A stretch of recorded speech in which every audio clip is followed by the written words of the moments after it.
Hi, it's Dave Williams with 82. I'm really excited today. We're here in Costa Mesa, California with Dr. Joyce Kong. She's been a longtime EasyBow user, and we're going to make a terrific instructional video for you today. Joyce, thank you so much for helping us out today. Thanks for having me, Dave. I've been using my EasyBow for about a year, and I absolutely love it. It's so easy to use, and I can't wait to show you guys how easy it is. Terrific. Let's go ahead and get started. Wanted to take a minute to show you what you can expect when your EasyBow arrives.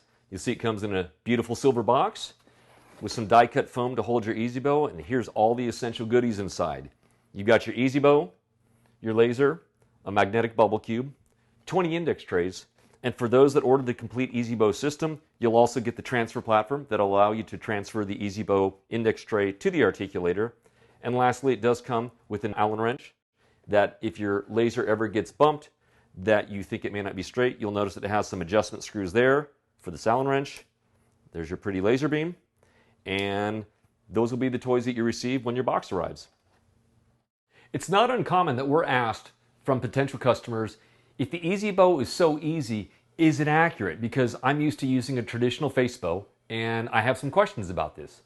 These are very valid concerns, so I wanted to talk a little bit about why you should use the EasyBow and what the advantages are. One of the key things about the EasyBow is it does not tie you to a specific brand of articulator. Historically, when you've had a face bow or a specific articulator brand, you've had to use the same articulator and face bow together. With an EasyBow, you can actually take that index tray record, and because now 82 has transfer platforms to fit most any brand of articulator, that index tray will transfer then successfully to any articulator you want. So one process with the EasyBow can go to any articulator that you like. People also ask, well, if it's this easy, it possibly can't be that accurate. That's also incorrect. The EasyBow is developed on the whole theory that there is a 100 millimeter distance from the incisal edge to the center of the hinge axis. Now, as relative compared to a face bow, University of Marquette prosthodontic department did a deep study in 2015, and they looked specifically for two items. One, does the EasyBow type fox plane bow position the incisal edge in an approximately the same position as a traditional anatomic bow? And secondly, does it capture the occlusal plane properly relative to an anatomic or traditional ear bow? What they found in their study was statistically there was no difference between the two. It delivered the same results. So we can say very confidently, if you use our EasyBow, you will get tremendously accurate results. Another advantage of the EasyBow is that there are no moving parts. This has a few advantages. First off, for your staff, for the doctor, it's much easier to use because you're not tightening bite fork stems, you're not having flexible arms to go in the ears. As well, once you've taken the EasyBow, rather than having a bite fork assembly that can slip or move in process to the lab, you simply have a static or fixed index tray that just snaps off the bow and then would snap onto a transfer platform at the lab side. And once they're done with that, they can simply dispose of the index tray instead of having to go ahead and chase you down to return the bite fork assembly to you. Another plus of the EasyBow, patient comfort. For those particularly doctors that have patients that are particularly a little uncomfortable with the dentist, a traditional ear bow is not a very pleasant experience for them. We all know that you've got pressure of the nasion relator against the bridge of the nose, as well as when the earpieces go in the canal and puts pressure, as well as translates a lot of sound and vibration to the patient. It's not a very good experience. With the EasyBow, you've got no moving parts, and the only part that makes contact with the patient is strictly in the mouth. So it's a much better experience for the doctor and patient. Another good point, the EasyBow is accurate. And what that means is your staff can finally take a good face bow. The doctor can take a good face bow. We hear from plenty of labs that they have never traditionally gotten face bow records from doctors. With the EasyBow, suddenly that doctor can provide better information than they've ever given to the lab.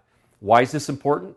Because when the doctor can provide and communicate better with the lab can do more accurate work, and ultimately when they hand the work back to you, it's going to go in the patient's mouth and fit right the first time. This means less rework for the lab and less rework for the patient coming back to your office. It's a better experience for everybody. Finally, the EasyBow from 82, it's a digital-friendly item. How do I mean this? We've developed transfer platforms for every major articulator brand and digitized them now for both ExoCAD and 3Shape. With ExoCAD, they're actually doing an integration at the company level for our articulator and for all the different platforms to fit all the different articulator brands.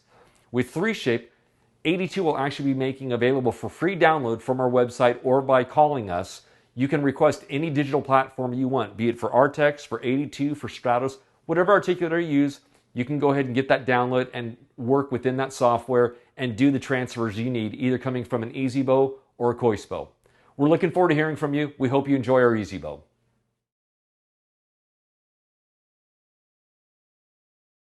When taking an Easy Bow, you'll want to have the patient in the chair sitting upright or standing upright against a wall. Once positioned, we'll want to evaluate the patient's smile for a possible cant or a potentially very steep occlusal plane angle. With an Easy Bow, you actually want the bite registration material to capture the cant, where you'll stack more bite registration material perhaps on one side of the index tray to account for a cant. Whereas in a standard traditional ear bow, the bite fork itself would normally rotate left-right in the case of a cant, or anterior-posterior in the case of a very steep occlusal plane.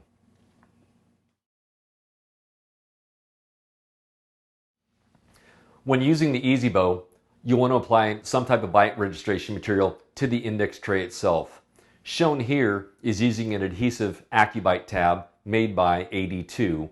You'll note that the tabs are positioned at approximately 3 o'clock, 5 o'clock, 7 o'clock, and 9 o'clock. You do not want to apply bite registration material at the very front of the tray nearest the vertical tab, located here at about the 6 o'clock position. The reason being is we're simply trying to capture some cusp tips on the index tray, and we want to make sure that we don't interfere with the central sizers being able to contact the vertical tab. In the instance that you don't want to use an adhesive tab, there are numerous dispensable bite registration compounds available, such as Futar DFAS, Blue Moose, and others. You would also apply them in the approximate same locations that you see here with the adhesive tabs. So we've evaluated Stephanie's smile and found that she has no cant to her smile and a relatively normal angle of occlusion on her plane. Based on this, we're going to go ahead and apply a normal amount of bite registration compound to the index tray, noting that we're simply trying to capture the cusp tips and not taking an impression. So you don't need to add a lot of bite registration material here. You'll note as well the position of the bite registration compound. And you can use a Futar DFAS or a Blue Moose or any number. We're going to go ahead and close the patient's eyes, position the bow outside the mouth to make sure that we have it lined up properly. And then once we've determined, we'll have the patient open their eyes so that we can see the pupillary line. We'll bring the bow in with the central incisors contacting the white vertical tab at the front of the tray. That's very important because that determines the 100 millimeter position from incisal edge to center of hinge axis. So we've got the bow in there. That looks real good. It's right on the midline. And we'll go ahead and let the bow sit up there. And if you could, let's open your eyes so we can see the pupillary line relative to the horizontal. Once this sets up, it's very handy to have the patient go ahead and support the bow and have the doctor step back and take a photo of the face where you've got a beautiful horizontal and vertical reference line for your case records. One side note, the laser used by 82 for the Easy Bow is a Class 3R laser. It emits less than 3 milliwatts of power. Based on this rating, any unintended direct exposure has a very low risk to the patient. Nonetheless, when using it initially, if you would feel more comfortable having the patient's eyes closed while you position the bow, that's certainly fine, but you will want to have the patient open their eyes in the process so that you can judge the pupillary line relative to the horizontal. So we've gone ahead, we've completed it, the bite registration material is hardened up, and this is ultimately what you'd like to see is some real nice bite record on that index tray. Once you've concluded taking the Easy Bow record from the patient, you'll want to go ahead and remove the index tray from the bow. There are two simple ways to do so. You can either grip the index tray on the sides of the tray and go ahead and pull off the bow, or a somewhat handy way is to simply take the bow and lightly press it on a flat countertop, which will eject the tray. Once you have the tray off the bow, Some find it handy as well to go ahead and write the patient's name on the underside of the tray for future reference.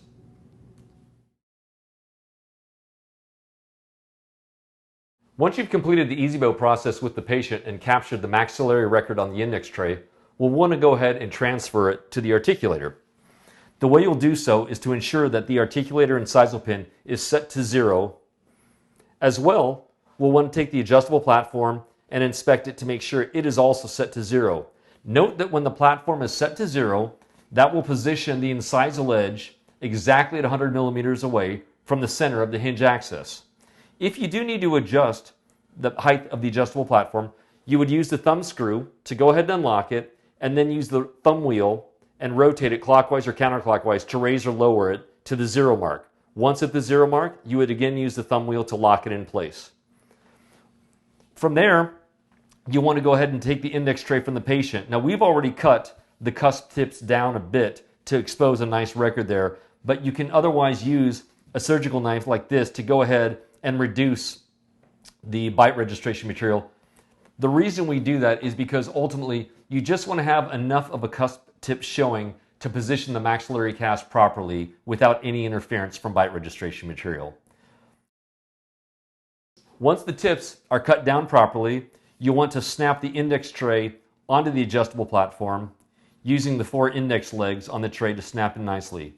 Snap it in firmly to be sure that the tray sits completely flush onto the adjustable platform.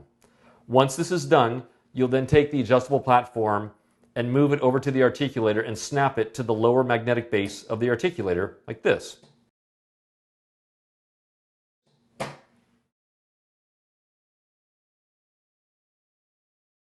Once you've installed the adjustable platform on the lower magnetic base of the articulator, we'll want to go ahead and put the maxillary cast on the index tray.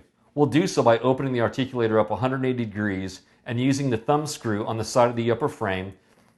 Open it up and let the support pin drop down, and then use the thumb wheel to go ahead and lock that support pin in place again. We'll then take the maxillary cast and position it properly in the cusp tips. Note how the incisal edge sits firmly against the front vertical tab on the index tray. That's your check to make certain that the bite was taken at exactly 100 millimeters from the center of the hinge axis. Our next steps will be to go ahead and use a mounting plate and some stone and transfer the maxillary cast to the articulator permanently. With the maxillary cast seated firmly in the index tray, we'll want to go ahead and complete the transfer to the articulator. We'll take the magnetic mounting plate and snap it to the upper base on the articulator and take some stone. We'll first want to apply some to the mounting tray itself, and we'll want to put a fairly generous amount. We've got a good amount of space there, and we'll also want to make sure that we get that stone down into the plaster bridge firmly.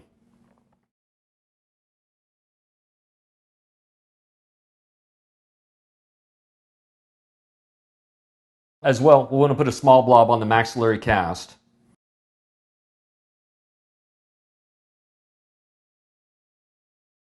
And then when ready, close the upper frame of the articulator down onto the maxillary cast.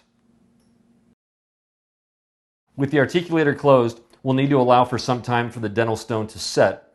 While setting, we may want to place our finger on the upper frame of the articulator to apply a slight bit of pressure to go ahead and ensure that as the stone dries and expands, that it doesn't distort the articulator mount. We'll be back in a moment to proceed.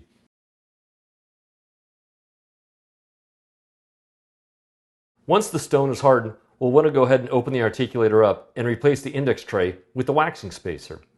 When initially opening the articulator, you'll want to take the articulator out of centric so that as you open the maxillary cast from the articulator, the incisal edge does not interfere with the vertical tab on the index tray. So let's go ahead and take the articulator out of centric by depressing the black centric lock in back as well as the centric plate behind it. We'll apply just a slight bit of pressure at the front of the frame to go ahead and move the incisal edge slightly back away from the tab and then up. As we open the articulator, we'll put it back into centric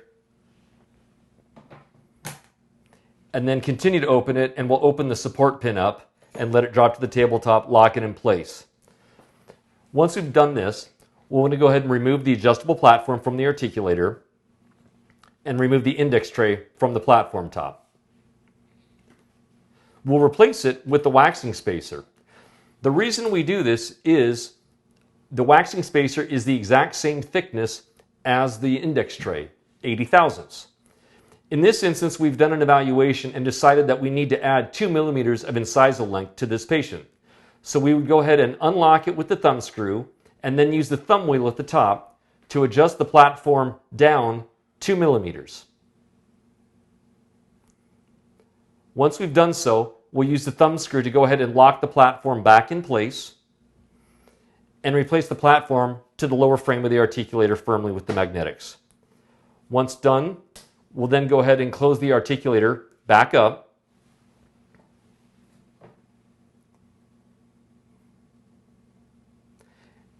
And you'll now note that the maxillary cast is hovering approximately 2 millimeters or so above the tabletop. Once you've achieved this, you can then start waxing down to the tabletop to add incisal length as needed.